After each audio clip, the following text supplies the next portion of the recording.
right, 6 already. Okay, good. This is good. Hi, Justin. Thank you for joining me.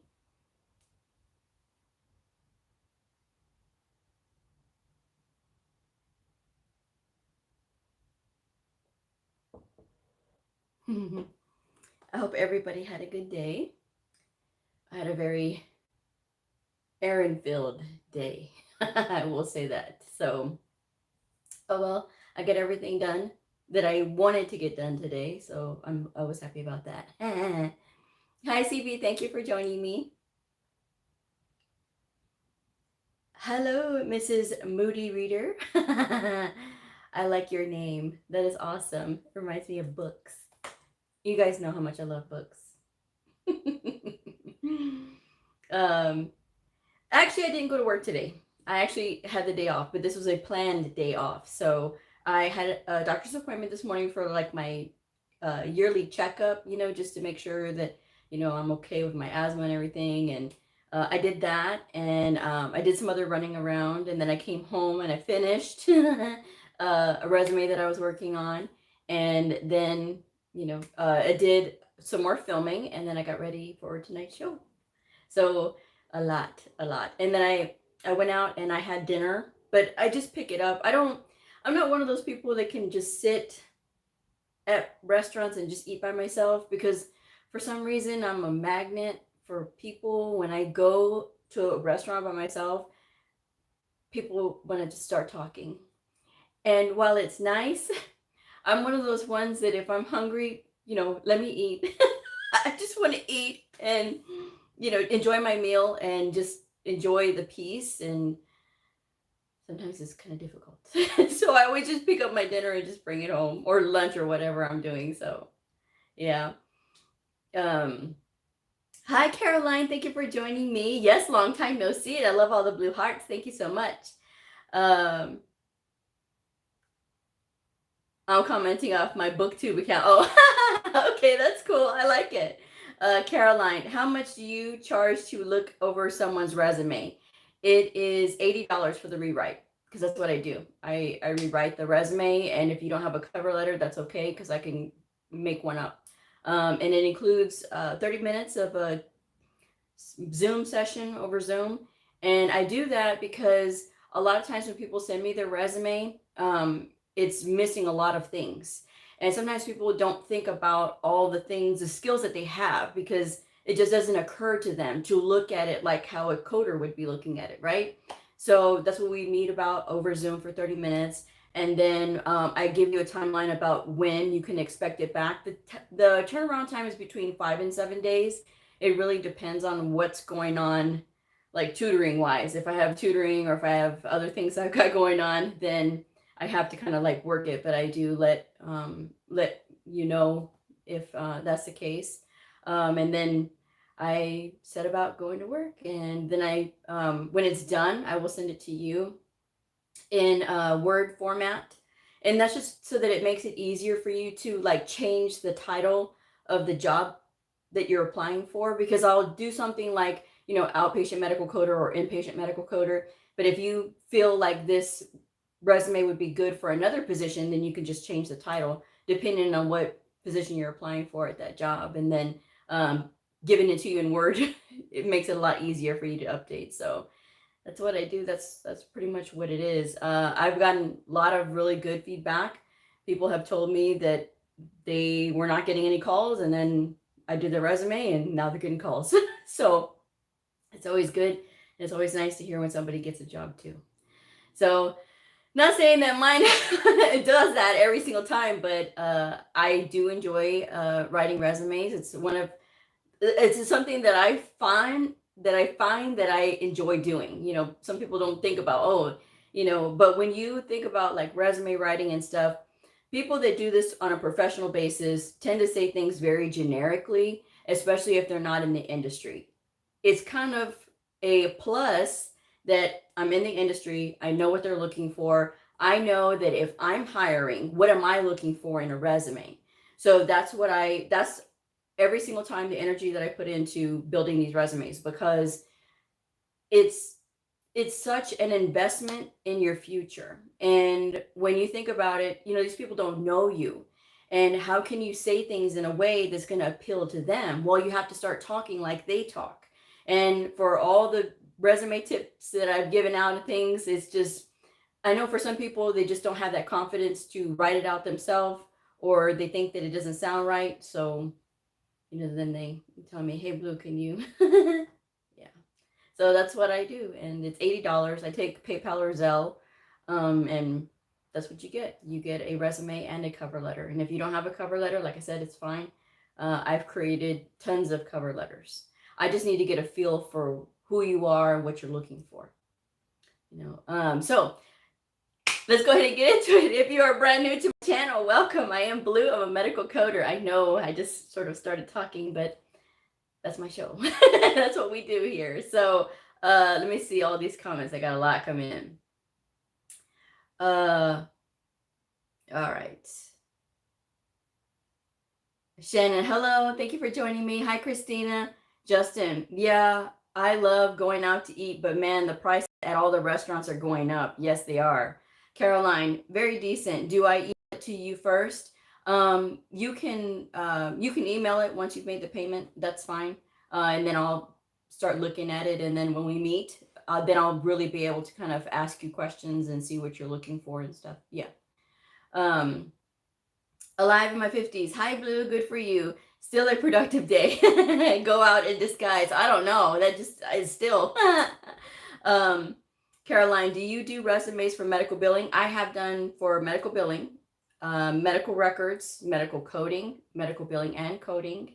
I can do pretty much anything. I've done resumes for people who have no experience, for like new students that come into the field. And I guess we'll start there. We're talking about my resume writing that I do. I do charge for this service. It's a service, but I charge $80, and you send me your resume. We meet over Zoom for 30 minutes, and I look at what your needs are. What are you looking for in a job? What kind of position you want to apply for? I've written resumes for people who have huge gaps in their resume, and I've done very well even with those people, because it's about the language, and it's about if I'm giving this to somebody who's trying to hire somebody who wants to get into health information, what am I going to be looking for? What skills and talents do you have? And so that's when you're creating something as unique as a cover letter and as unique as a resume, because I'm not one of those run-of-the-mill professional resume writers who have a template. Everybody falls into this template, and I'm just going to change and update. No, it's customized to each and every single person. So that's how I look at those things. Yes, there are some job positions that you may have had that, I mean, if you work customer service, everybody knows how to answer the phones, the multi-line phones and things like that. Yes, that is a skill. But what else did you do there? Did you, were you handling high profile clients? Were you, doing other things? What were you doing? And so I look at what I can convert over. Sometimes people will tell me, well, Blue, I've been a yoga instructor and that's all I've done. Or I've been a Pilates instructor and that's all I've done. Okay. Well, that doesn't help me with coding. Yes, it does, because a yoga instructor or a Pilates instructor is going to understand the body and body mechanics.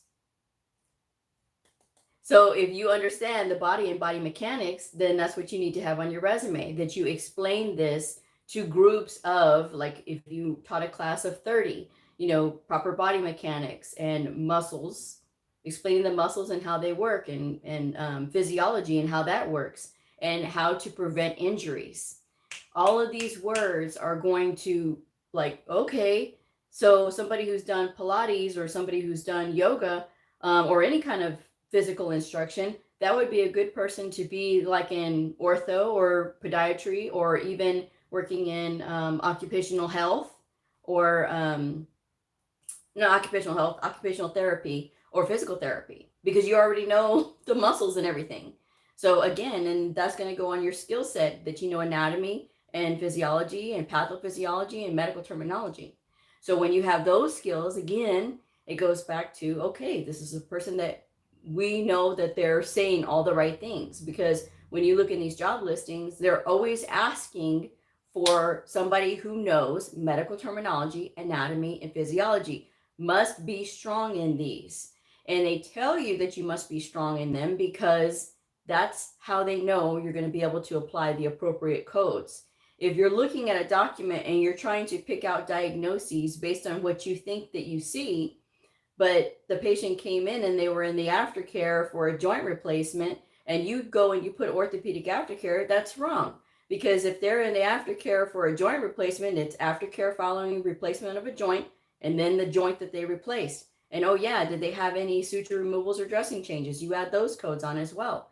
So there's a lot more things to looking at this. And if you are familiar with medical terminology and anatomy, when you see arthroplasty, you know you're going to be looking at a joint replacement most likely. So that's what they're meaning when they say must know medical terminology and anatomy. So I look at all the things that you have and how can that translate over. And even somebody who's worked fast food, okay, you've worked in a team environment. Did you have to do inventory? That's somebody who knows the details. Did you have to work with Excel? Did you have to do those spreadsheets? Again, what about cash handling? Obviously, if you worked at Dollar General or you worked at Wendy's, you're good at cash handling because you have to be able to handle cash. You can handle cash, you can handle deposits, you can handle the credit card machine. Again, that goes on your resume. Again, for somebody who's applying for a medical biller, there you go. And it's literally serving all of your talents on a silver platter and handing it to you and say, there you go. And okay, the manager would be like, okay, that's the person that I want. Because if you have somebody on there that gives like really just very benign language and not really saying any of those details and discounting themselves, that manager is going to discount you too. You have to be able to showcase all of your talent. And when you're talking about, and that's another thing too, when I see resumes come to me, they come to me often with their address at the top. And then they start with their skills, education, or sometimes it's education and then skills, and then where they worked. And nothing transferable. How is this transferable into coding? Are you talking about cash handling? No. I mean, what are you doing? So that's when I see that, there's no, when I see no professional objective. And professional objective is for somebody that is brand new. If you've never worked as a medical coder before, you shouldn't put professional summary because you're not a professional medical coder just yet. Yes, you have your certification, but you haven't been boots on the ground. Or if you haven't been boots on the ground very long, again, you want to put professional objective. What is your objective? What do you want? Because this place that you're applying for, they may have 20 or 30 different positions open. And if you hand in your resume with just your name and then your skills and then your jobs, what do you want? If I'm a manager, that's immediately going to go next. If I see somebody who gives me their resume and it has more than 2 pages, again, it's going to go in the reject pile because that's when it comes to resumes, you don't go past 2 pages. And when I see people that encourage others that are passing out 4-page resumes, come on, man. Really? So you want to be set up for success. You have to keep in mind that these managers are looking at hundreds, if not hundreds and hundreds of resumes at a time. So they need the nitty gritty. They don't need your life story. They don't need to know all these details. You need to go 10 years back and stop. Unless you have a gap and the last job that you worked was 20 years ago, then that's fine, obviously, because you have to have something on your resume. But if you are going back, go back only 10 years. You don't have to go back 20, 30 years because they're only, when they run your background check, it's typically only 10 or 15 years. So that's what they really need to see, the most current stuff. And how does it apply? So that would be what I would recommend. But, again, if you want to send it to me to rewrite, that's fine. just email me. My email address is in the description box below. It's medicalcodingwithbleu, and blue is spelled BLEU, at gmail.com, and we'll get set up. So, but that's pretty much what I can recommend when you're out there applying for jobs. And even when you are applying for jobs, if you are brand new and they say, well, we want 3 to 5 years of experience, go ahead and apply anyway if it's for a medical coding position. Because if you're looking for that magical unicorn moment where they say, well, we want 3 to 5 years, or we want we're having a entry level position, no experience necessary. If you're waiting for that, it's going to be very few and far in between. Those don't happen. I mean, they do, but it's very rare. So go ahead and apply for those places that are asking for 3 to 5 years of experience, because they're wanting somebody who's experienced, yes. But if a coder has experience, they're going to be working. If they're really happy, they're going to stay where they're at. If they're not, then they're going to be out looking for a job. But that also leaves a vacuum for these employers that really need somebody, and there's no coders available. So they're going to have to take a chance on somebody that's brand new. And if they take a chance on you, then that's when like I say, if you have a really good resume and a really good cover letter, and you have something that appeals to them, okay, bring her in or bring him in. We're going to go ahead and, talk to them and see what they can offer us, because sometimes they will get desperate enough to take a chance. And hey, if that's all you need is just a chance. And again, I will always recommend that you guys apply with the temp agencies, because the temp agency was how I got my start and how a lot of people got their start. And yes, while I know you want a job and you want to start working and you don't want to mess with this riffraff, I get it. But at the same time, all these onesies and twosies jobs that they're putting you on at the temp agency, and the temp agency for medical personnel, or for medical professions, either way, you can Google in your area. But it's not like the manpower place. I'm not talking about that, where you go for like day labor and stuff. That's not what I'm talking about. They have specific ones, and you Google in any major city and you will see that there's temp agencies for medical professions. And even if it's not that, even if it is just a temp agency and they do staffing for administrative work, try to get yourself in the hospital somehow, some way. Because sometimes they look for like a temporary like release of information folks. If there's like a holiday or something, and there's somebody out on leave or whatever, they'll need somebody for a few weeks. Well, while you're in there, right, and having that onesies and twosies job for a little bit, you're making those connections. You're learning their software, which is something that you didn't have on your resume prior to that assignment, right?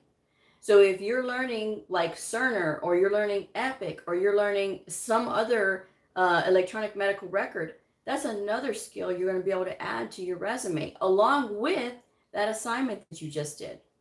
And you never know who you're going to make connections with. Everybody's watching you. Believe it or not, everybody's watching, and they're going to see, oh, so-and-so was a real hard worker. Let's go ahead and call them in. We have a permanent position, and sometimes it's temp to perm. So what they mean by temp to perm is that they're going to try you out for like 90 days, and they're going to see how you work out. And if they like you, then they'll offer you a permanent position. If they don't, hey, no hard feelings. You just didn't work out for them, and they'll maybe call in somebody else. And then you will still get assigned something else with the temp agency that you're working for, because that's their job, is to get you a job. And that's the best person to have in your corner, because nobody is going to fight for you to get a job quicker than the temp agency. Because if you're working, they're making money, and all they have to do is collect that money.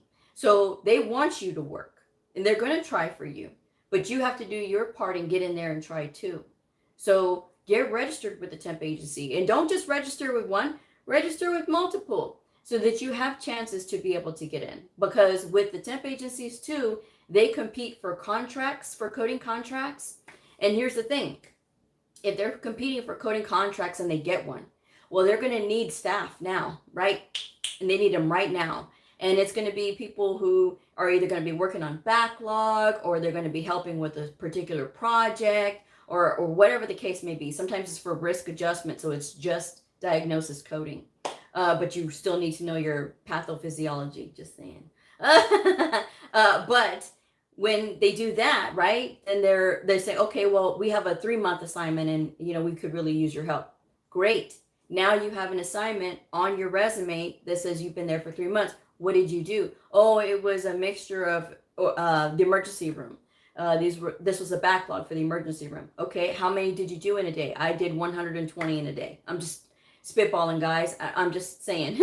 Doesn't necessarily mean that that's how many you have to do. I'm just giving an average, right? Oh, I did 120. Okay, well, what was your accuracy like?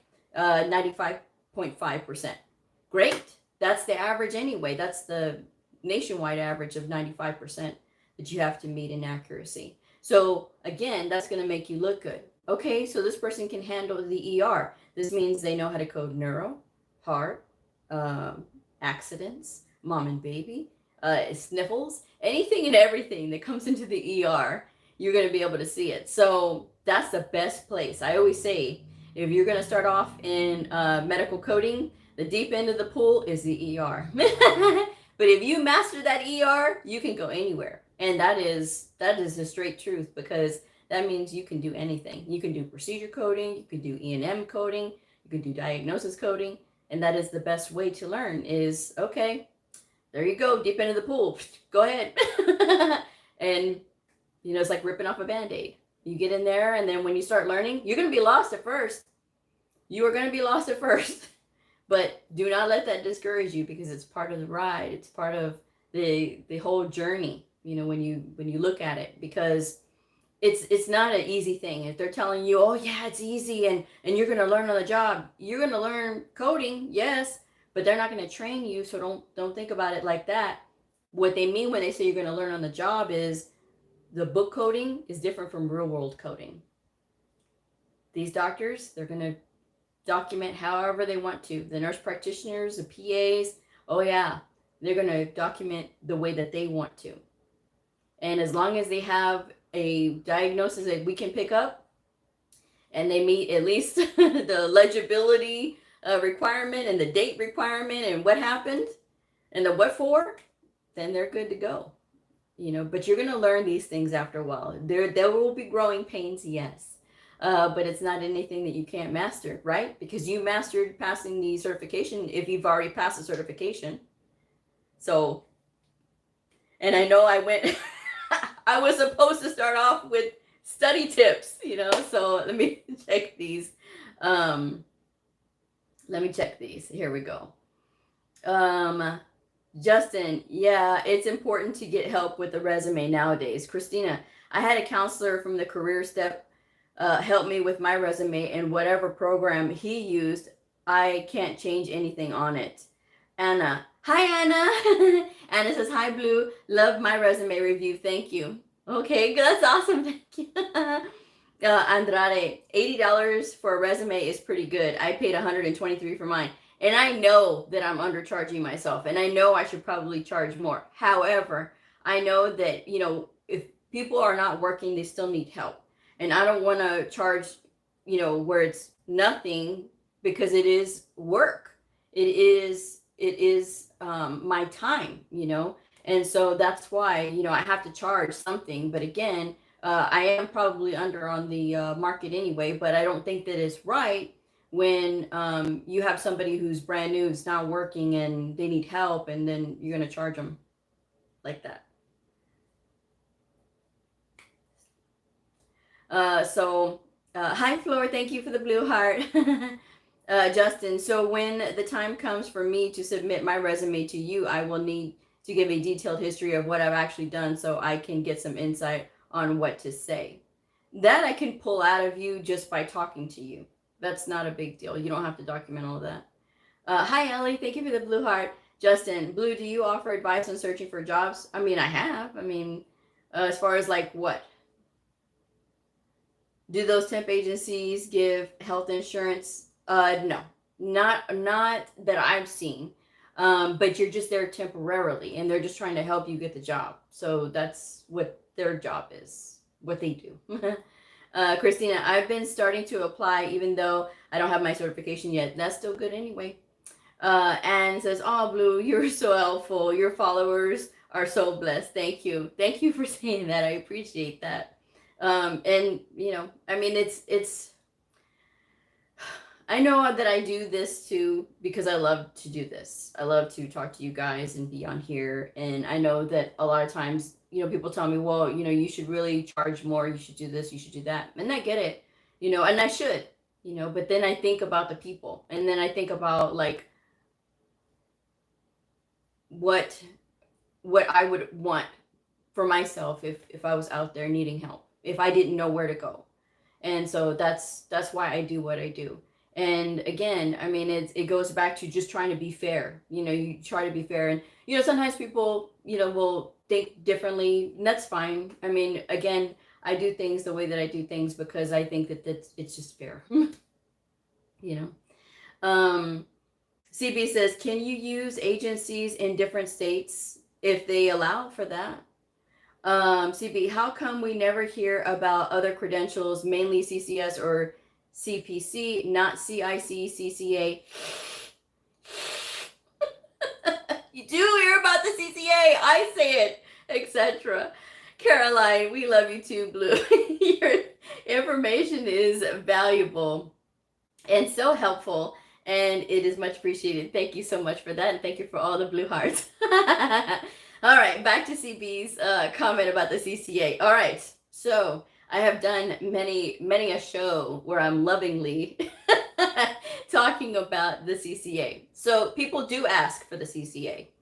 Sometimes it's at the end. Sometimes it's mixed in there. Sometimes when you're looking at jobs, right? You may put medical coder, but you're also missing all the job listings for medical coders that are listed under health information tech. They're not always listed under medical coder. We don't have that only single thing. Like if you say lawyer or attorney, you know what I mean? Like that's one profession. Yeah, okay, you could see that, right? But with medical coders, they call us different things. They call us health information tech. They call us medical coders. They call us medical records tech. They also call us, medical biller coder, medical coder, medical biller. So if you're looking under all of those, you will see the CCA pop up quite a bit. Now, the one that you don't see a lot of is the CIC. And the CIC is coming up, though. I will say that because I used to not see the CIC asked for, but now I am starting to see the CIC asked for. So CIC, if you don't know, is a certified inpatient coder. And for the longest time, I mean, it wasn't asked for, it wasn't looked for, because the CIC is relatively a newer credential with AAPC, because AAPC began, right, as outpatient. That's what they do. And that's their flagship credential is a CPC, and that is an outpatient credential. Then they broadened their horizons, and then they started to do the CIC. And again, it's starting to be asked for a little bit more. Sometimes it just takes the industry a little bit to come around, because they don't always, the industry's a little weird too.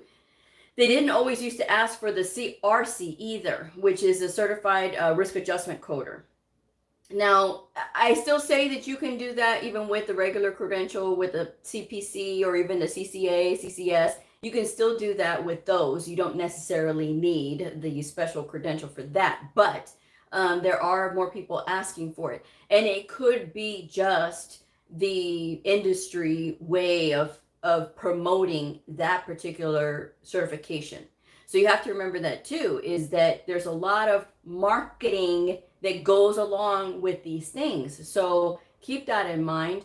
I feel that the marketing for the CCA is not fair at all, which is why I kept my CCA for a long time, which is why you will see a lot of my viewers that are on here that are with AHIMA. Some do choose to go with the CCA, which I am very happy about. I had a time where I was congratulating people. I'm sorry I've gotten away from that. But it's a time thing, guys. And I used to make the little pictures for them. Congratulations, so-and-so CCA, or congratulations, so-and-so CPC. So I was doing those, right? But there was quite a few CCAs. And again, the CCA does get asked for. I will always defend the CCA. I will always say that the CCA is a great credential. And I will always say that, oh, well, we don't accept CCAs and we don't accept CPCAs. You're ignorant. You know why? Because you, at one time, were probably a CPCA yourself, company that was saying that. So again, well, Blue, you shouldn't have said that. Well, here's the thing. If a person is taking a CCA, they have to know inpatient and outpatient coding. If a person has taken a CPC and they have their CPCA, they're a brand new coder and they know how to code outpatient. You've been able to pass a standardized national certification exam. This means that you know. And the fact that there are some people that are so stubborn and hard-headed that they won't, just because you have this particular credential, you will not get hired with them. Again, they're losing out. They're the ones that are losing, not you. I would not want to work for a place that says something like that. Because again, somebody can pass a CCS exam and not know what the heck they're doing either. Somebody can have a CPC with no A and not know what they're doing, because it depends on the caliber of the coder. But you want to be discriminatory against people who have a certain credential because if that's what you think it is, rather than actually giving the person a chance to show you what they can do. So again, you're the one that's losing out, not the coder. And for coders who are running into that and seeing that, do not let that discourage you. Not every place is right for everybody. And not only that, not every manager, not every hiring manager is right. Because you will see some that they have that position and it goes right to their head. And oh, they think that they're all, that you were new at one time too. You were new. And you ran into that. And if you didn't, if you come up with this mishigas, oh, no, I never did that. I just sailed right on in and I was able to get a job right away working at the hospital. And oh, I was working for this doctor and that doctor. Okay, that's fine. But again, it is just what that person is saying. So what I would say is, yes, if you are having the CCA, don't be discouraged. You get out there and keep going. I had that CCA and I held on to it for as long as I could. But because I am a public figure now with the channel, I know that sounds a little, but I am. And people look to me to be like, okay, well, what's going on with you, Blue? Well, I have more education. So that's the thing that I have to show now. My education needs to match my credentials. And that's why I said, okay, I have to put the CCA to bed now, because I've had it for 13 years. And I've done my part to change hearts and minds to the people that are around me. And so I need to put this to bed and move on. But I will still continue to encourage people that are brand new to get the CCA. There are doctors who have CCAs. There are nurses who have CCAs. So again, do not be discouraged. And if you have a CPCA, again, don't be discouraged. They were CPCAs at one time too. And if they don't have it, or if they didn't have it right away, I mean, like they didn't have it for very long, you can get it removed with education too. So just having a CPC doesn't necessarily mean that you are all knowing. It just means that you accelerated the process either by paying for Practicode or going through education somehow, but you paid. And that's the difference too. So again, the caliber of every medical coder is going to be different. And I never look at anybody based on their credentials. I don't care if you have a CCA or if you have 18 or 19 or 20 different credentials after your name. Everybody is the same. When you start talking, when you start showing me what you know, that changes my mind. Because that person with all those credentials may not be as hands-on with the coding and may not know all of the nuances that people that are actually in it know. So if you're not willing to hear those things, again, you can close yourself off from some really good advice. Because if people, dismissed me having the CCA, but not really knowing my background, not knowing that I'm the one who goes in to clinics and I clean things up as far as like, okay, this clinic is not performing well. Let's see what's going on with the documentation. Oh, you're not selecting the right codes. Okay, let's get some education going here. I'm the one who does that with my CCA. So when I had it at the time, now I don't have it. I have the CCS-P and the CCS. And while I would love to be able to still carry it, AHIMA says that gets dissolved once you get the CCS-P or the CCS. And I got the CCS-P first, so it was dissolved. And yes, it made me a little sad when I had to let it go, but it's okay because I know that what I'm doing is for the next generation as far as what I'm bringing here to all of you. And I know a lot of what it is lead by example. And I need to be that example. And I need my credentials to show that. And so, I mean, I know that. But again, being stubborn and hard-headed. But y'all see, things will change. Things will change. Let's see. All right, I missed a lot, so. Caroline, question. Don't you have to have an RHIT to qualify for the health information technician positions? No, that's just a title. That's just a title. Hi, Gail. Gail says, hi, Blue. The resume you prepared for me has helped me to get more responses from employers than my prior resume. Oh, thank you. Thank you guys for sharing your experience. Hey, hi, everyone. Hi, Blue.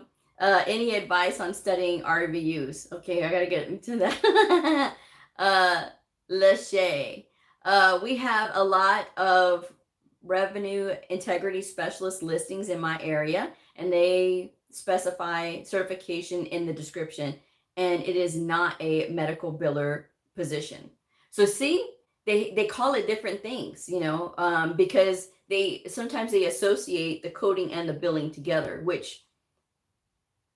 but they're cousins, you know. Again, billers and coders are completely different.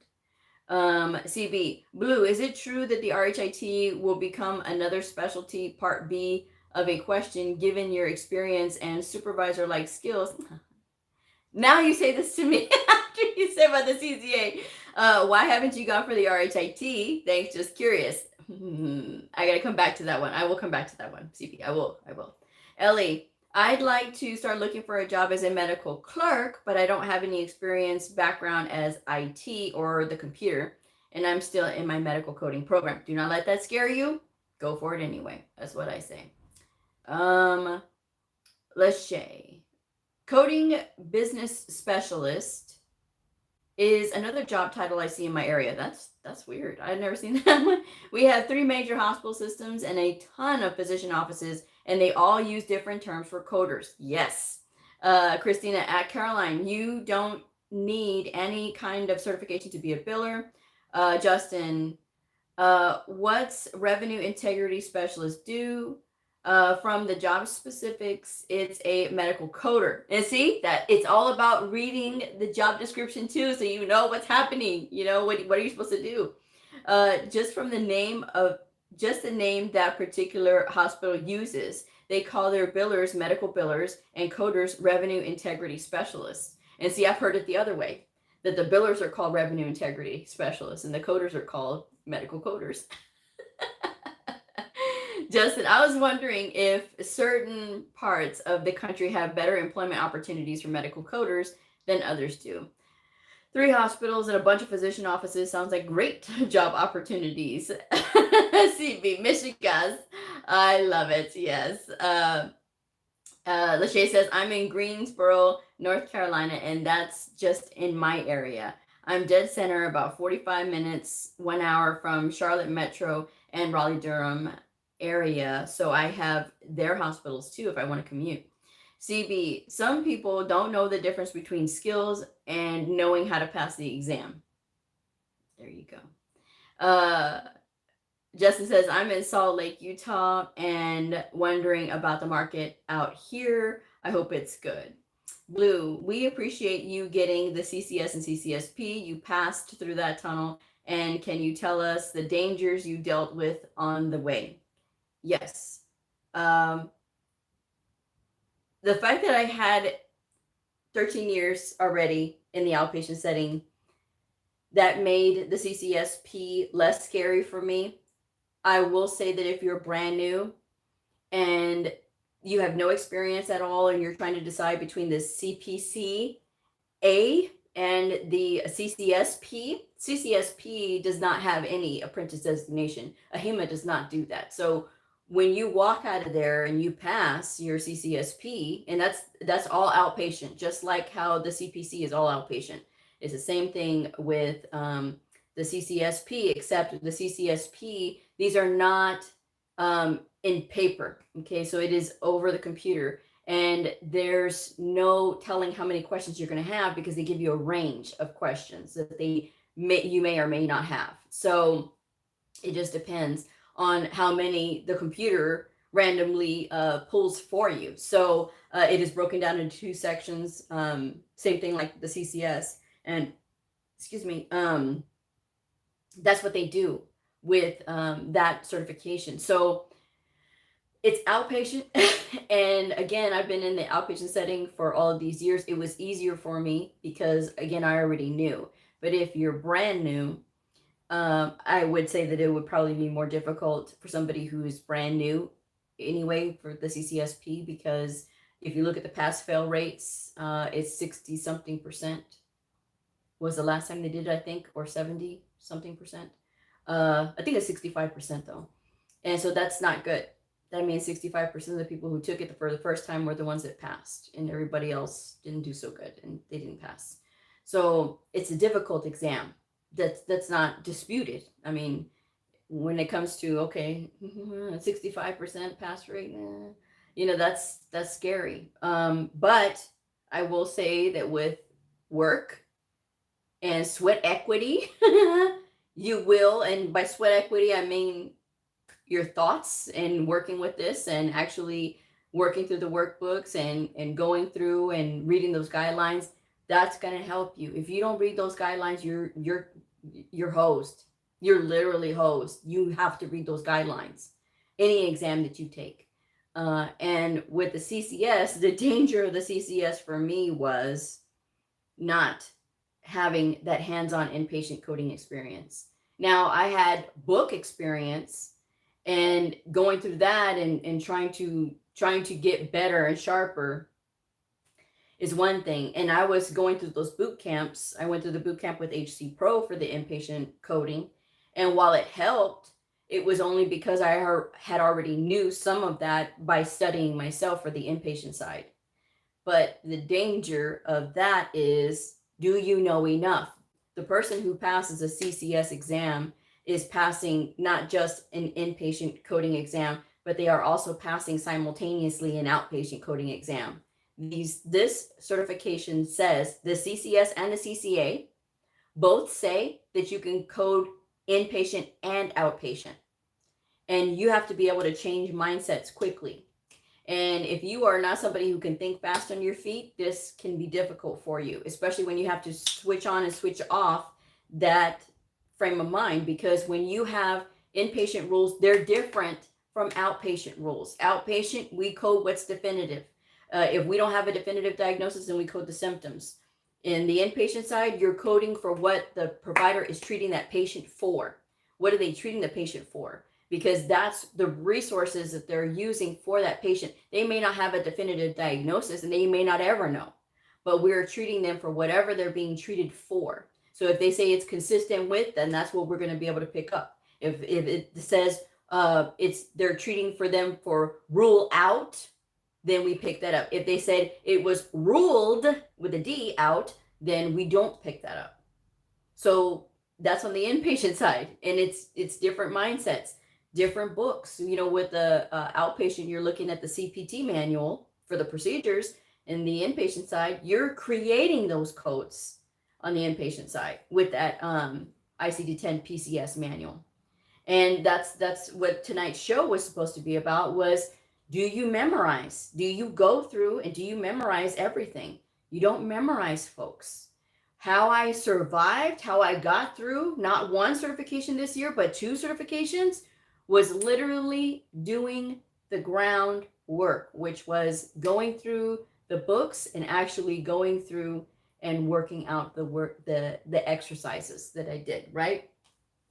So on the outpatient side, I was okay because I'm pretty much good with the CPT manual. Oh, I'm just knocking everything over.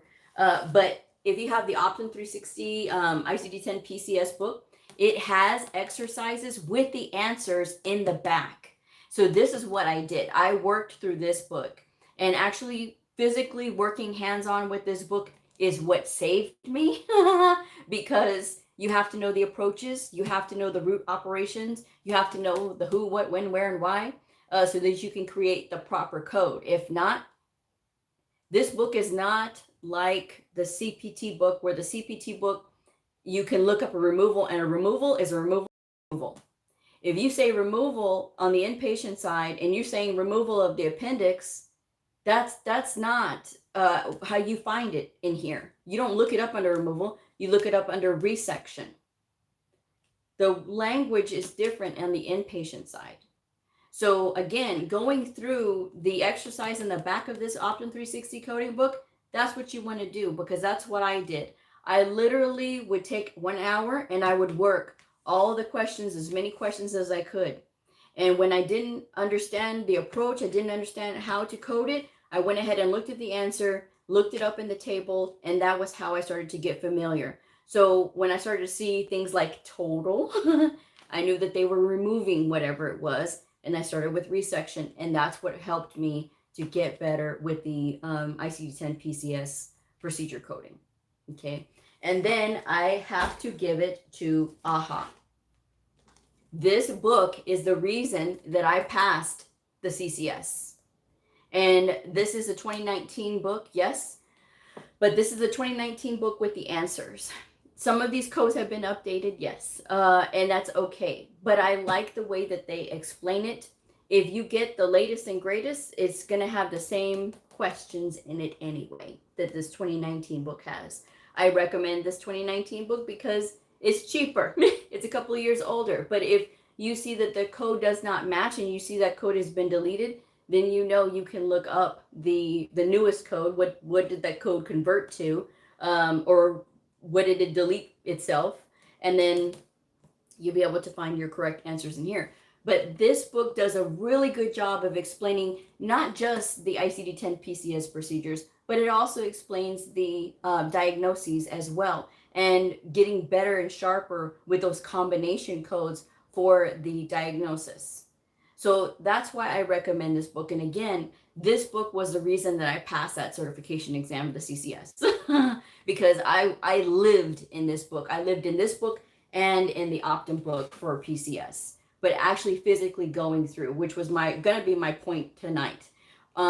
If you're studying out there and you're thinking that you need to memorize everything, it's not about memorization, it's about repetition. The key to adult education is repetition. And now I say it that way because not one, but two of my surgeons said this to me.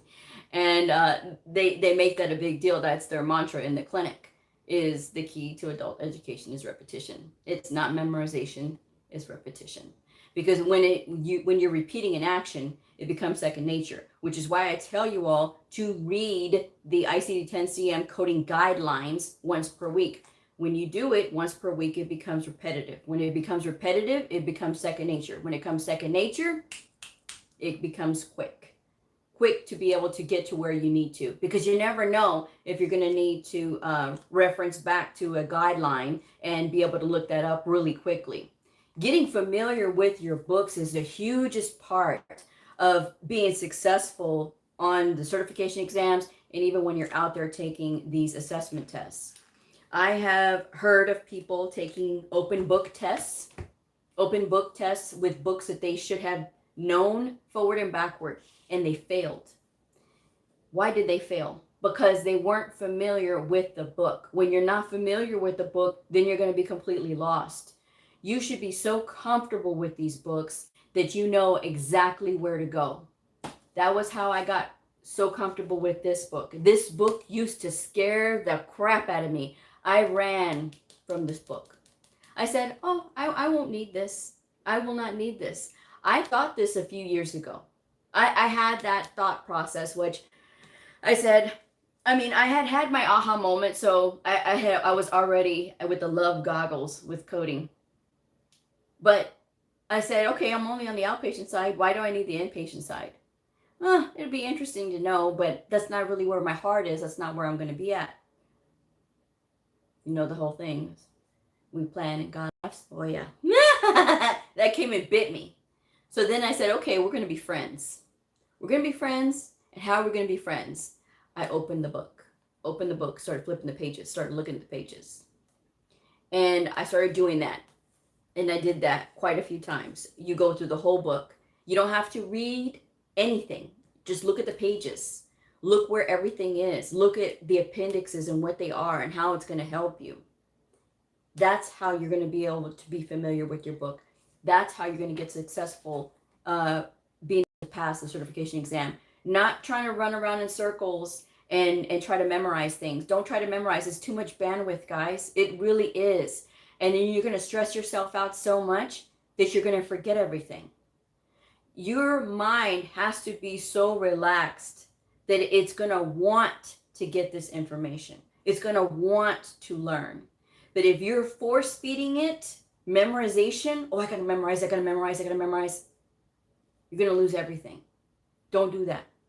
Make sure that you go and you're looking at the pages and you're going through the exercises. If you're not doing that, that's not doing the heavy lifting, guys. And that's what is ultimately going to set you up to fail.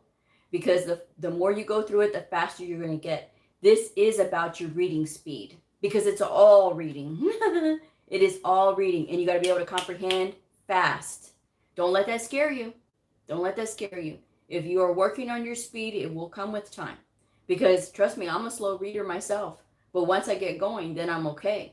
And it's the same thing that you have to do. It is like being an athlete and working out. You have to take it 1 hour at a time. Don't try to go for 6 hours and, oh yeah, I crammed today. And don't ever cram because you're setting yourself up to fail. Don't memorize, don't cram, don't go for more than 1 hour at a time. Because even when I studied, right? When I studied, and I'm a lifelong studier, when I studied, I only did 1 hour at a time. Sometimes I would go an hour and a half, but then even when I went to an hour and a half, I started to feel fatigue. So when you start to feel that fatigue, you start to forget. Now you just wasted your time. So stick to 1 hour, take a break, come back, get right back to it. But don't force yourself because that's how you're going to burn yourself out. Not only that, now you're going to be MIA from your family, and now they're really going to demand your time. Or your boyfriend, your girlfriend, whatever. They're going to demand your time if you're not giving them the time. So make sure you not only have time for your studies, but you're still giving yourself time to enjoy your family and enjoy your friends.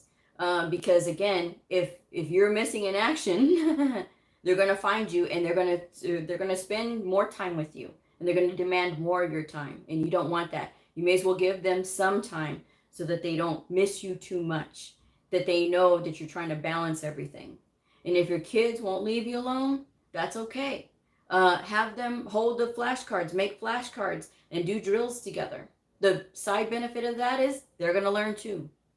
And that's the whole thing about it. If they don't want to learn, if they don't want to do this with you, there's a good chance they're going to leave you alone. When they see mom or dad over there at the study table, okay, well, I'm going to leave them alone. I'll go play with my games or I'll go do with whatever. Because I'm, they see you studying. But they know that studying is not for long. It is just an hour at a time. And then you're going to go spend time with them or do whatever, cook, do whatever, and then come right back to it. It's about striking that balance. And I had to strike a balance because while you may think, well, Blue, you don't have kids, so you're not married, you don't have all that, okay? Well, here's the thing, here's the trade-off now. 40 hours a week that I have a job. Not only that, I have tutoring, I have resume reviews, I have the channel, I have YouTube, okay? Sometimes an hour and a half show a night, 5 days a week. Then I have Patreon, where I have to create exercises and do all these things. Plus I have to do videos for them as well, because they're supporting me. So that's balancing all of those things all on my plate. And I still managed to squeeze in that time and sleep. Oh yeah, what is sleep? But you have to rest your body. You have to rest your body. You have to take care of yourself. So I did do walking. I did make sure that I had that. I did not eat things that were going to weigh me down as far as like make me tired. Those sugary drinks are a no. I drink tea with no sugar, coffee, no sugar, but I do use the plain creamer with no sugar. I don't use I used to use the French vanilla one. Oh, so good. Or the hazelnut one. I don't do that anymore. I just use plain Jane creamer. So that's what I did. And that was how I survived that whole time. But I made it and I did it. And now I have these two beautiful plaques in my office sitting there staring at me when I go in there. And sometimes I can't even believe it. I look at my credentials on my signature block and I think, yeah, I did that. And I know CB was asking earlier about the RHIT. Why don't I do that? Because that's not my plan for the RHIT. I'm actually going further than that. So I know what the RHITs do. I also know what I want to do is more than that. And while that's okay for some, for me and my career path and what I want and where I'm going, I'm going to have to pass that again. So that's what I'm trying to do. And I always keep myself close to the vest because until it happens, because then you get questions and it's okay to ask questions, but I knew the second that I said that I passed the CCS-P, I got questions. And that was fine, but if I had those questions beforehand, I probably would have been distracted. The same thing when I passed the CCS, I didn't tell anybody. I was taking it. I didn't say anything, right? And so, I mean, when I passed it, I was like, okay, now I could tell people, well, I got questions for weeks on that. And it's understandable because that's a heavy test. That is the top gold standard of medical coding credentials. So it's understandable that you would ask somebody who just passed it and somebody who is accessible, because I'm always here, and AHIMA people are very small in number on YouTube. So, that's the other part of it too. So, like a lot of my audience, a lot of them are CPCs and, AAPC. So it's okay. Let's see. All right, let me see. Where do we go?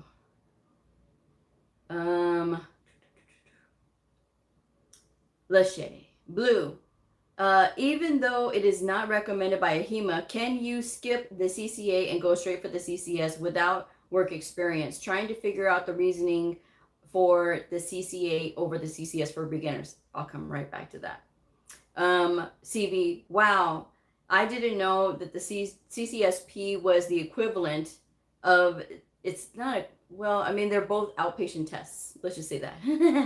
Let's just say that. So why do people choose CPC when they have to do more to drop the apprentice thing? Because with the CPC, they get that bonus try, right? If you go to the place and you fail and you can take it again. And sometimes that's the reason why, because they need to have that safety net of being able to take the test again because they get real bad test anxiety. The other part of it is they didn't know about AHIMA. They didn't know about AHIMA, or somebody who was telling them about it was not telling them the whole truth, right, about AHIMA. And they kind of made them see the light with the CPC. So that's why they went that way. Sometimes it's through no fault of their own. Justin says, CB, it seems like a lot of medical coding schools are pro AAPC for some reason.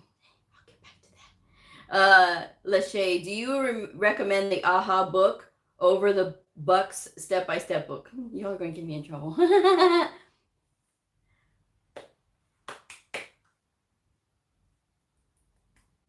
I'm trying to think of how to say this. And not hurt feelings. But I'm gonna hurt somebody's feelings. But if I hurt your feelings, it's because you don't understand quite why I say it. I have a Bucks book. I have seen the Bucks book. So I'm speaking from experience with Bucks and AHA. If you're asking me what I recommend, I just took a gulp. Yes, I did. If you're asking me what I recommend, which one do I think is the better one? It's going to be AHA. No offense to Bucks, but some of the way that they explain in the book, it feels like it's somebody who's had to have had experience to know, and these are beginner ones. So it's kind of like when you're going in and you're trying to explain things and you don't really know if the person knows or not. So they're going to give you the intermediate version. That's what that book feels like. It doesn't always feel like the exercises are user friendly, whereas with AHA, they're a little bit more user friendly. Now, you can disagree with me. You can say, oh, that's not my experience, and that's fine. But I'm just telling you from what I've experienced. I'm a book lover. I will look at these books. And so from what I did see with Bucks, I was not impressed. I am more impressed with AHA. So I do recommend that. Yes. Justin, that's a good point, Blue, because I've created almost like 9,000 flashcards and it feels almost impossible to memorize.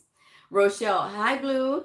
Hi, Rochelle. Hi, everyone. Just listening in. Thank you for the blue hearts, Rochelle. I love hearing your knowledge. So inspirational. Thank you. Missy, the Buck step-by-step book is full of coding, medical terms, and anatomy practice. Bonnie, hi, Blue. How do you study? Justin, I'll get back to that. Justin, Blue brought up a major point I was going to go over tutoring.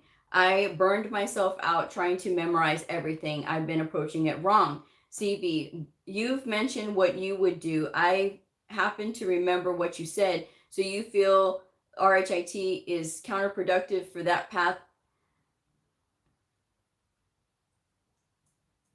Very cool, Blue. Justin, so Blue, the CCS was harder than the CCS-P? Yes. Kung Fu Ken, the only RHIT YouTuber I know of. CB, commenting on the CPC question, I thought about the extra test, then I thought it's so much money and that it's cheaper just to retake the AHIMA exams. I'm just saying. CB, at Justin, yes, it does. That's why I am asking. I am wondering why the patriotism. I'm gonna hiss at you again, CB. Hi, Tina. Thank you for the blue heart. Okay, let me go back to Lachey's question. Blue, even though it's not recommended by AHIMA, can you skip the CCA and go straight to the CCS exam without work experience? Trying to figure out the reasoning for the CCA over the CCS for beginners. Here's the thing. Long time ago, how's that song go by the Beatles? Long time ago. They had requirements for the CCS, right? Had requirements for the CCS. You had to go through a specific program from AHIMA for the CCS, or you could not take the CCS exam. So going through a program for the CCS meant that you got advanced medical coding training. This wasn't your average bare training. This was advanced medical coding training. Okay, cool. And so with that eligibility, you'd be able to sit for that CCS. That says that you've mastered inpatient and outpatient. Whereas with the CCA, you did not have to go through a program at all. Now it's like that. Now it's like that for all credentials, right? It's like with the coding things, not the degree designations. You still have to go through a degree program for the RHI-8, RHIT. But with the CCA, all you needed to take it was a high school diploma or a GED. And if you self-studied, then great, then you were fine. But you did not have to go through an official program. You did not have to do any of those things. Whereas with the CCS, you did, because again, that is the mastery of inpatient and outpatient. For somebody who is brand new, Everybody learns differently, and even really, really educated people. And I will say for my nurses, they're a good example. My nurses are a good example of this because they have been through school, right? And they know a lot, but they still struggle. And sometimes they're not able to, they're eligible to take the CCS. And when they take the CCS, they fail because number one, they're not expecting what is on that exam. Number two, it's that switch on, switch off of the two settings, inpatient and outpatient. You have to be able to turn it off and on like that. And if you're not able to, then that makes it a lot more difficult because then you have to think and then you have to think and then there goes the clock. That clock is ticking. To show you how much of a stark difference it was with the CCS-P, it's a 4-hour exam. I had an hour and 20 minutes left on the clock before the time was up. That's how fast I got through that exam. Hour and 10 minutes, hour and 20 minutes was what I had left on the clock. With the CCS, I had 8 minutes left. 8. You want to talk about sweat? Sweating to the oldies. That's exactly what I was doing because I'm like, no. I'm not losing this. I'm not losing this now. I got 8 minutes left on the clock, and that's when I stopped the clock and finished the test. And with the CCA is only a 2-hour exam. Still nothing to sniff at because that exam is still very difficult. And if you look at the AHIMA website, it does tell you what the pass-fail rates of first-time test takers is. That test is hard. Again, it is the entry level. It is the beginner. They're going to ask you those detailed questions, obviously, because that is what AHIMA does. They hold your feet to the fire. So imagine you're a chicken and you got your feet held to the fire. That's exactly what AHIMA does with those exams. They're not fooling around. So they're tough exams to get through. And if you can get through those exams, then that's a good thing, right?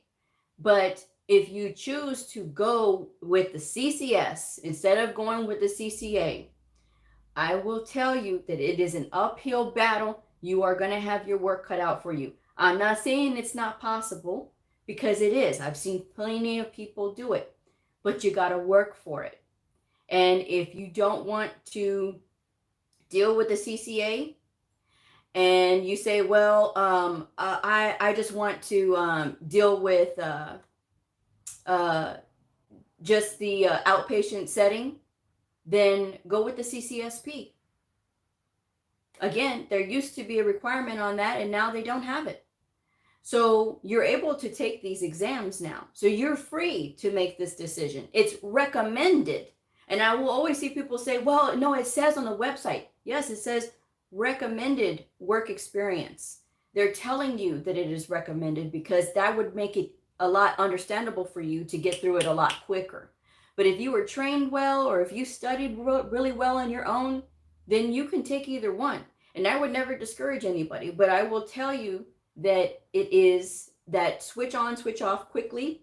It's a lot of reading and they aren't fooling around with these questions. Okay, so you have to be able to be prepared for anything, whether it's an inpatient question or an outpatient question. And they're going to be going at you quick. What is it, like 2 minutes per question? And while you think, oh, that's a lot. No, now when you have to read a lot, whether you have to read or whether you're having to sit there and think for a minute, like, okay, what do I do? Or you're looking up the code, what are you doing? Not only that, now you have to worry about compliance and regulatory. And also on the bill, anatomy and medical terminology. If you don't know those, you're hosed.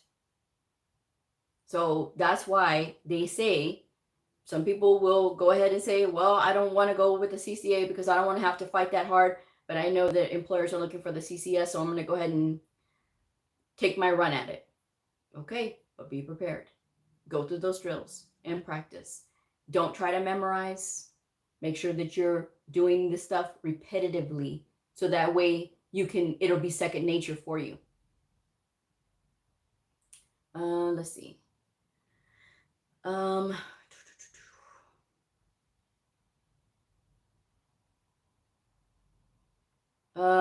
Shay says, Ah, that makes sense. But I was going to take the AHIMA bundle of courses, but it seemed like I would still have to take the CCA, so I decided to self-study. You can take the CCS if you did that, yeah, as well. Maybe I should reconsider those courses if I want to do the CCS. Justin says the AHIMA 13 course bundle says it prepares you for the CCS, CCS-P, or the CCA. All of the medical coding programs I saw, excuse me, AHIMA looked the best.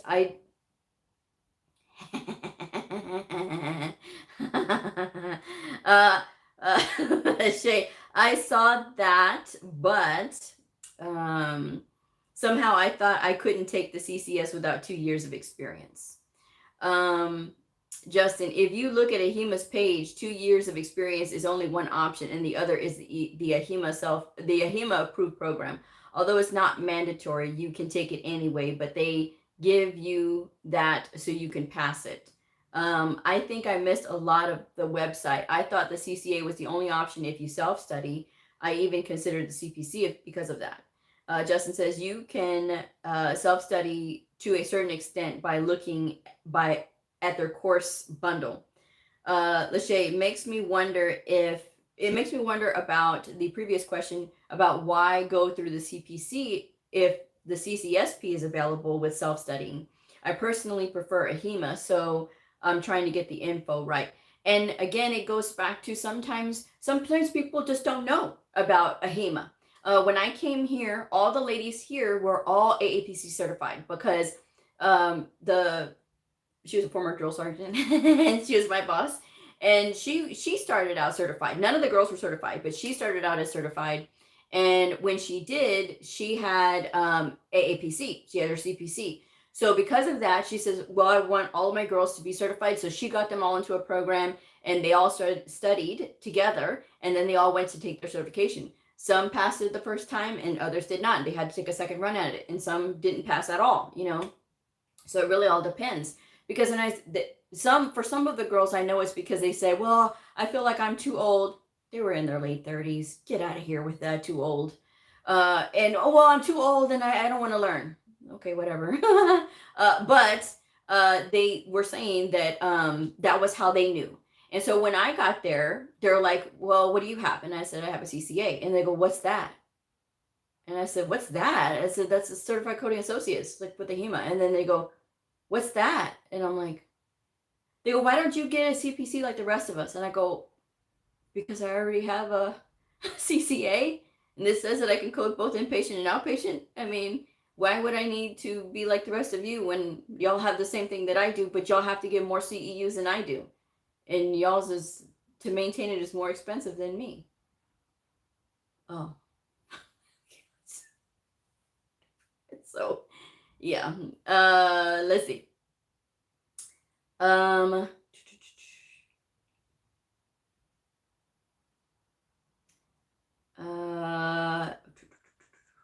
CB. So they expect you to answer questions in just 2 minutes? Yikes. They said that's an average, you know, because it's so many questions, right? It's like with AAPC and you have 150 questions, you have 5 hours and 40 minutes. That's like 2 minutes per question, right? So Tina, you're smart though. So is the CCA, then the CCS, then the CCS-P, then take the AHIMA inpatient course, then the CCS? Am I understanding it right? Also thinking about the MBA for the MBA in HIM for RHIT.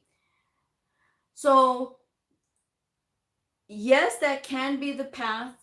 You can either start with the CCA or the CCS-P. The CCS-P, if you only studied in the outpatient setting.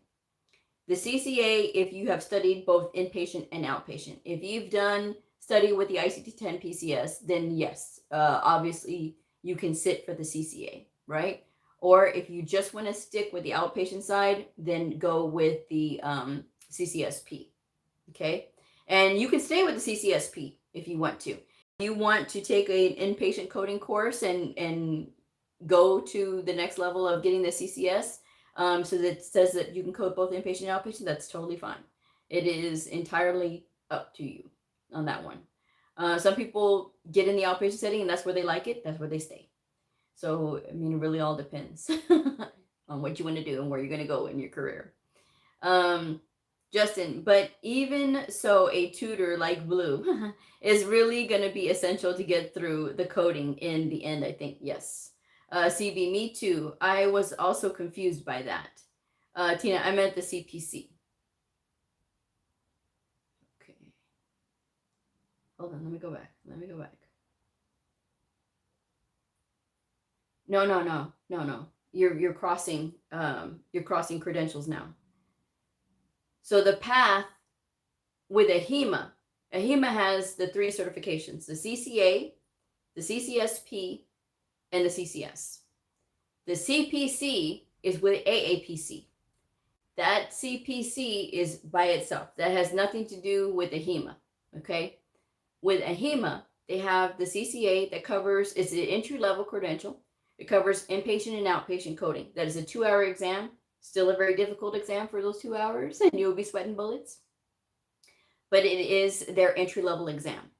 Now, if you studied on the outpatient side and you want to only test for the outpatient setting, and you don't want to mess with the inpatient side, you can skip the CCA, right? Because that has both inpatient and outpatient. You don't have to take that. You can take the CCS-P, okay? And that just says that you've mastered the outpatient setting. That's a 4-hour exam, okay? So if you want to show that you have the mastery of both inpatient and outpatient coding, that's when you're going to go for the CCS. Now, I will say that takes time to learn. You do need to have experience. You do need to know what you're doing. If you are a good studier and you can study and you have that in your head and you want to do this and that's where you want to start your career is with the CCS, by all means, go for it. People do it all the time. You can go that way. If you want to go with AAPC and you say, well, I want to get the CPC. Okay. So get the CPC. Well, now I want to get the CCS. Okay. So the CCS it's going to say the same thing, right? That you know outpatient coding, but you also know inpatient coding. So why didn't you just stick with AAPC and go with the CIC? Also, get that one instead of going over and getting the CCS. If it is a personal thing that you want to get the CCS, then by all means, go ahead. Go ahead and get the CCS. But I'm just saying, credentials-wise, why do you want to be crossing over 2 associations and kind of saying, you know, where, well, you know, you could stick with them and get that certification that way, because now you have another association. And if you want to be a member of AHIMA, that's another fee, because with AAPC, oh yeah, you will pay those membership fees. With AHIMA, you do not have to. They have a separate fee for members and a separate fee for non-members. So that's what's so great about AHIMA, is that they don't have that membership fee that you have to pay like AAPC does every year. Every year you have to pay. If you do not pay, they will revoke your credential. They want their money. So that's something to think about, you know. But again, if you want to go that way, that is totally fine. But it's just a matter of getting started and seeing what you like and what you want to do.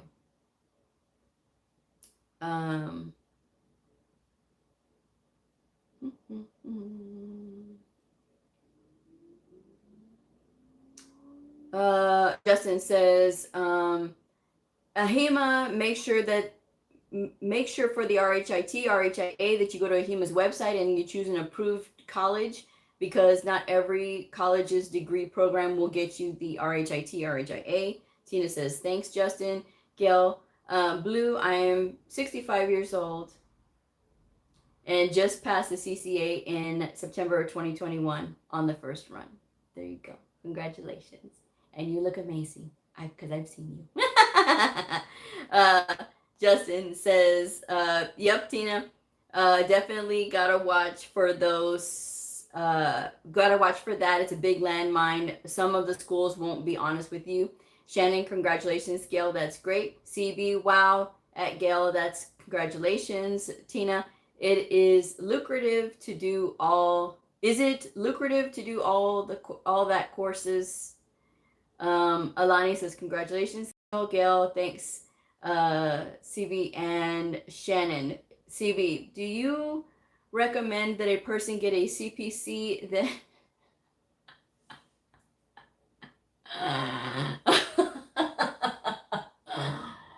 oh.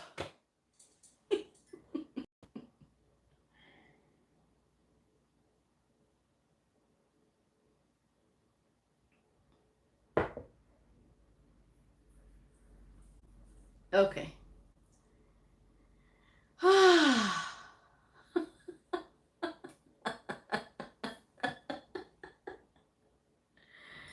So we're good, CB?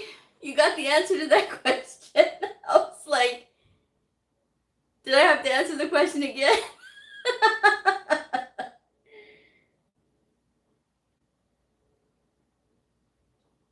Now I think you're just toying with me, CB. Okay. All right. Don't lose it. She says, don't lose it.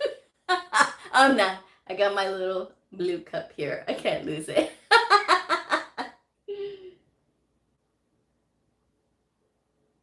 All right. Whose other question was I going to come back to? I thought somebody was going to come back.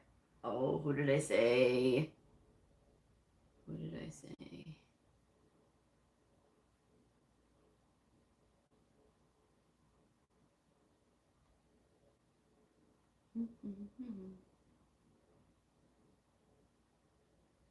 Oh, CB was asking why did I patronize? Why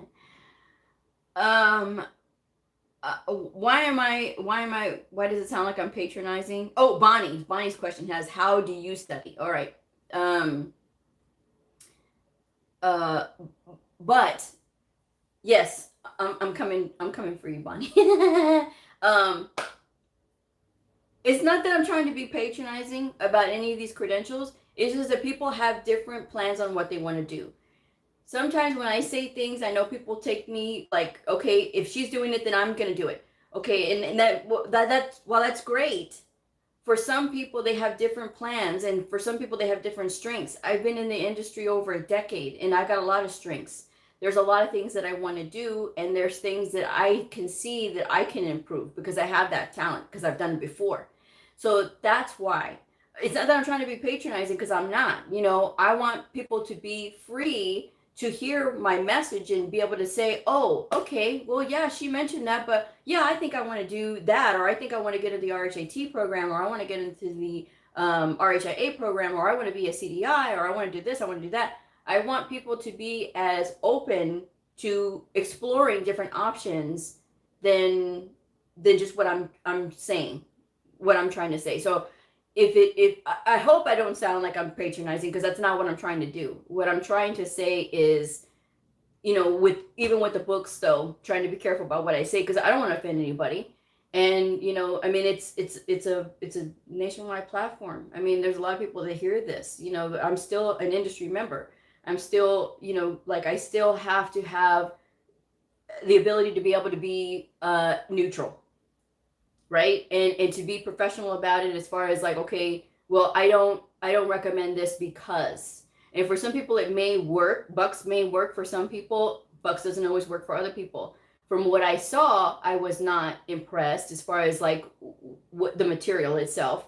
But what I did like was the AHA book, and like I said, I'll credit it all day long to helping me pass the CCS exam, because again, it literally broke down everything. I mean, you want to talk about concentration? It literally concentrated everything that you needed to know, as far as like about diagnosis coding, using those combination codes, and then incorporating the inpatient procedure coding as well.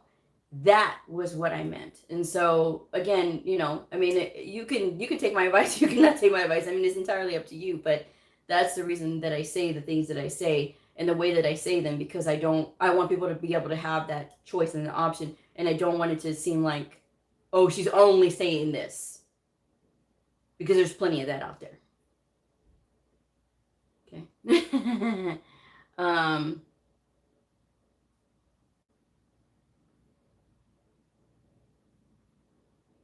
All right, Bonnie, how do you study? All right, I'm answering Bonnie's question. How do I study? So I study for 1 hour at a time. If you've watched any of my other videos where I talk about the doctor from San Antonio, Dr. Antonio Webb. Dr. Antonio Webb, smart guy. Although he says that he did a lot of work to get through school, and he shares a lot of his journey, and a lot of the things that he says that the ways that he studies, I study too, right? And so he says that he studies for 50 minutes, 50 and then he takes a 10-minute break. There's a lot of people that recommend that. He said don't go for more than an hour because then you're going to start to forget stuff. And I'm like, I say that too. But he's so smart, and of course he's an orthopedic surgeon, so that was the draw for me, is that he's the only orthopedic surgeon on YouTube. And so I like listening to him. I like the way that he talks. I like to listen and to hear the things that he says. And so when he was sharing some of the things that I do the same thing, which is study for 1 hour at a time, I'm like, yes, that is awesome. So I do that, and I take my breaks.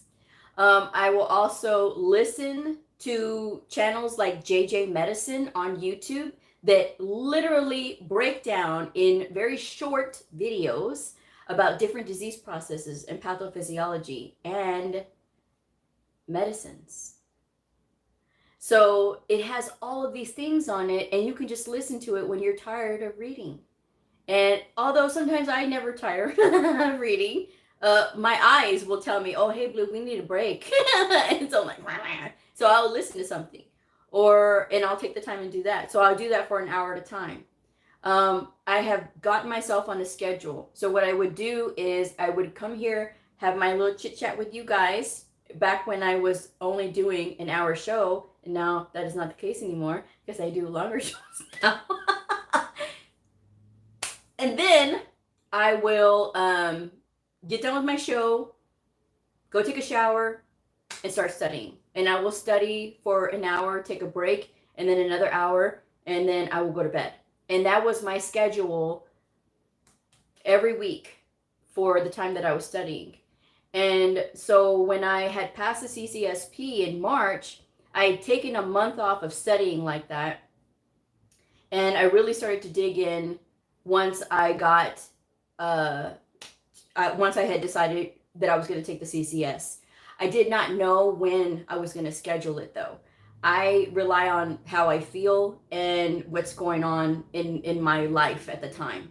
So I started to study a month after I passed CCS-P, and I really started buckling down on the things that I knew that I was going to suffer with, which was the inpatient procedure coding. So what I started doing was working in the back of this book.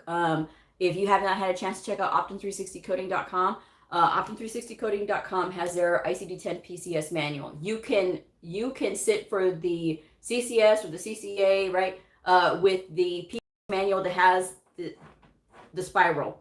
Okay, there's two different kinds. There's one that's a plain spine. You can't do that one, but you can use this one with the spiral thing on it. So I used this book. I opened it up and I started to look at all the pages. That's what I did for all of the books. I also read the coding guidelines once per week. Now, I didn't read them all in one sitting sometimes because I was just like, I'm totally done with this.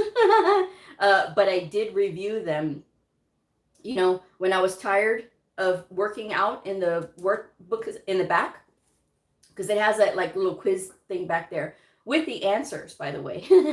And that was what helped me to study the procedures, because I knew I was okay on the outpatient side. I didn't really do any heavy studying with the outpatient procedures because, again, I mean, that's where I've been for 13 years. So I was okay with it. But working with this one and working with this one at an hour at a time was what I did. And I got my, I went to Walgreens and I got the spiral notebooks that were on sale.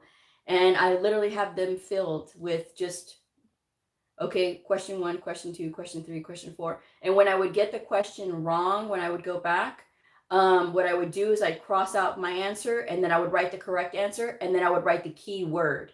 So that was, again, how I learned how to how to get the, when it says removal of like appendix, I learned when I see the word total that I'm looking for a resection. And that was how I was able to start finding those words. And there's a bunch of other words that I started to use to associate things when I was working in the book. And so in the PCS manual.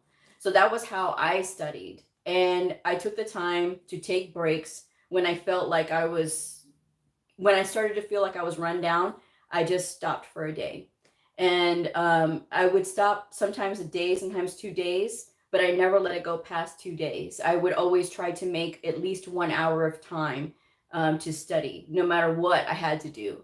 And so I would do that. And then I would just kind of carry on, but I made ways of incorporating it. And sometimes, you know, at work, I can listen to webinars and things like that. And so I was doing that as well when I was at work.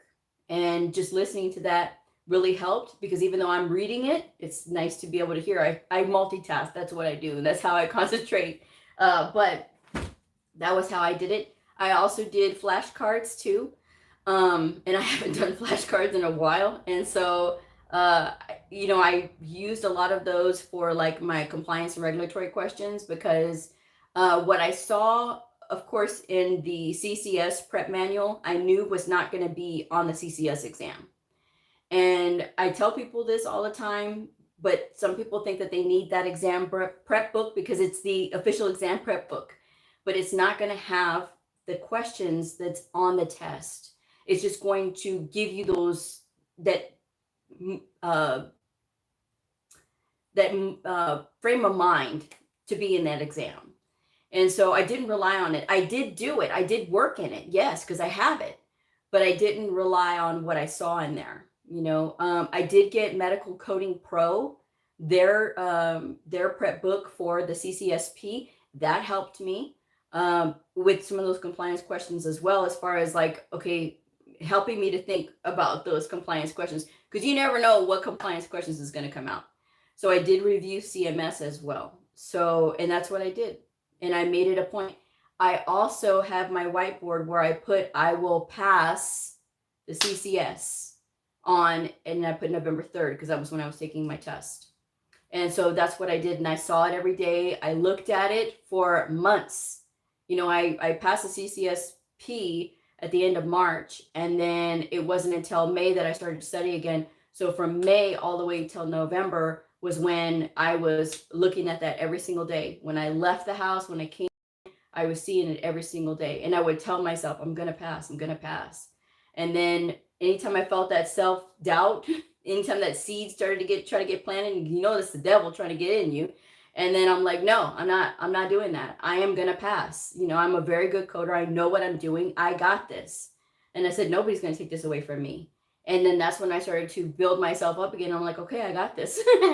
And then when I would get into the CCS, not CCS, but the ICD-10 PCS, and I would start getting it, I was like, yes, yes, yes, yes, yes.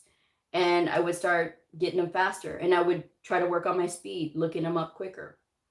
And that went back to opening the book and actually flipping the book and looking at it. And that's what I would do.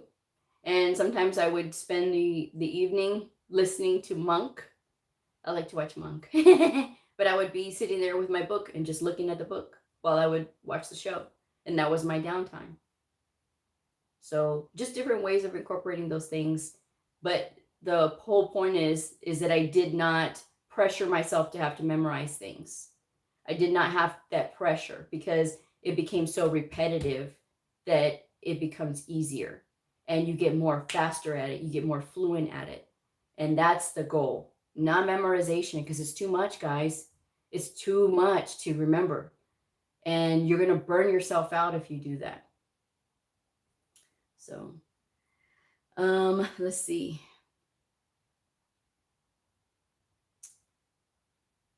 CB says, no, I didn't mean you. I meant, why do people seem to be patronizing when it comes to AAPC? Oh, okay. I was commenting on Justin's previous comment. I didn't mean you. Okay, good. Tina says, what is That's the certification for health management courses where I attend in Winthrop. I have never heard of that. Bonnie, I mean, when you're sitting down with the material, how do you approach it? I don't think I learned how to properly study. Gail says, thanks. Rochelle says, I'm also 65, thinking about going back to school for the CPC. Well, there you go. Rochelle, Gail says, Rochelle, go for it. We get better with age. A says, have to go do some studying now. Have a great night. Good night, Justin. Blue, for the CCS, CCS-P, are the coding books enough for all of the questions, or is there extra stuff that you're supposed to know, like HIPAA rules for compliance that's not in the book? That's your compliance regulatory. Yeah, that's not going to be in the book. Tina says, to myself. A says, I just got my new 2022 books. Still waiting for Hicks Picks to ship.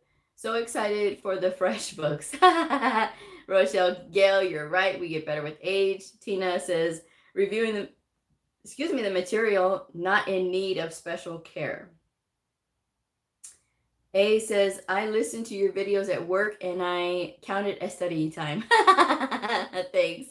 Tina, Gail, I'm 52, starting over after 21 years marriage ending in divorce. Congrats on passing. Gail says, Tina, it's never too late despite our circumstances. I'm a retired RN and I wanted to leverage my nursing knowledge. There you go. Bonnie, thank you so much for that information. I hope it helps. I hope that helps. Because I know sometimes it's like, how do you study? Literally sitting down and opening the book. You know, that's just what I say. Sitting down, opening the book, and just getting familiar with the book. And so that you're so familiar with it that you can just open to right where you need to be. And knowing your ranges of the codes, right? Like those A codes, you know, those are infectious and certain parasitic diseases. Same thing with the B codes. The C codes is going to be all of your neoplasm codes. The M codes is going to be all your musculoskeletal or musculoskeletal codes. Your S codes is going to be all your injuries. Same thing with those T codes as well. There's going to be like your other things as well. Your external causes, you know, where do you find them? And they're W, X, and Y, and Z. The Z codes are your circumstances for encountering healthcare and practice. That's true. You know, it is about working in the workbooks, finding those good workbooks, and just going to town and working them. And even when you feel like, is there a point to this? There is. Sitting down and reading those coding guidelines, there's a point to that. And there's a point to actually going through and working those, looking up the codes. Because that's what you got to do when you're studying. Studying is not forever. It's like this intense, right? Just before an exam. But when you're ready to take that exam, you're going to take a couple of days to not study because that's you're not going to learn anything in 2 days before your test. Don't study 2 days before your test. If you do, you're setting yourself up to fail. You know.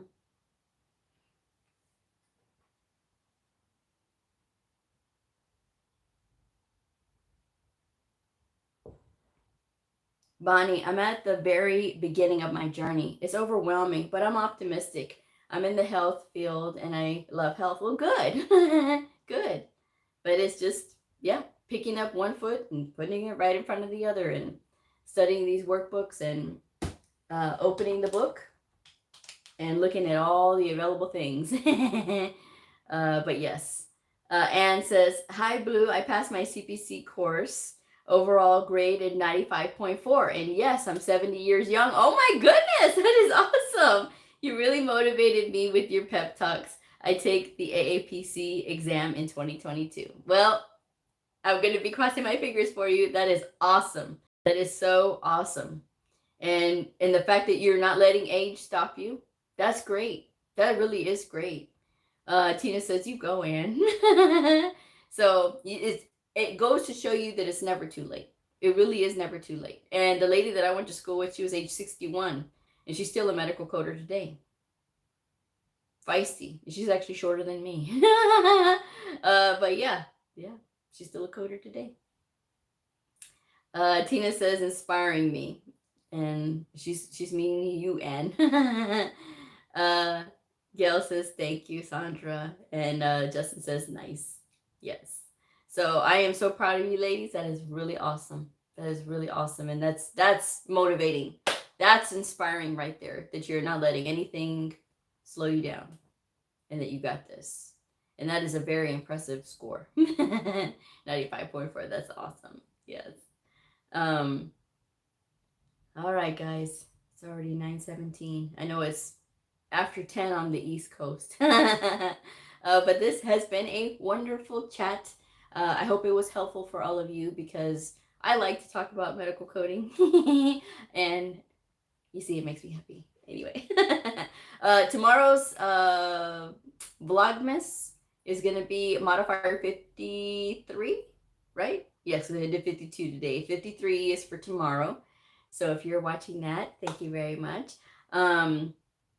Justin, it's a struggle to stay motivated sometimes. This is good. That's good.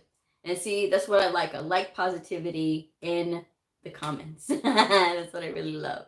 And I like to see people being inspired and motivated by each other, because that's what it's all about. All right, guys. Well, I'm going to go ahead and wrap this one up. Thank you guys so much for joining me. I really appreciate it. This was a lot of fun. I have enjoyed myself and my cup. And with that, I will say good night. So good night, everybody. And like, subscribe, share if this helped you. And I will see y'all tomorrow. Bye.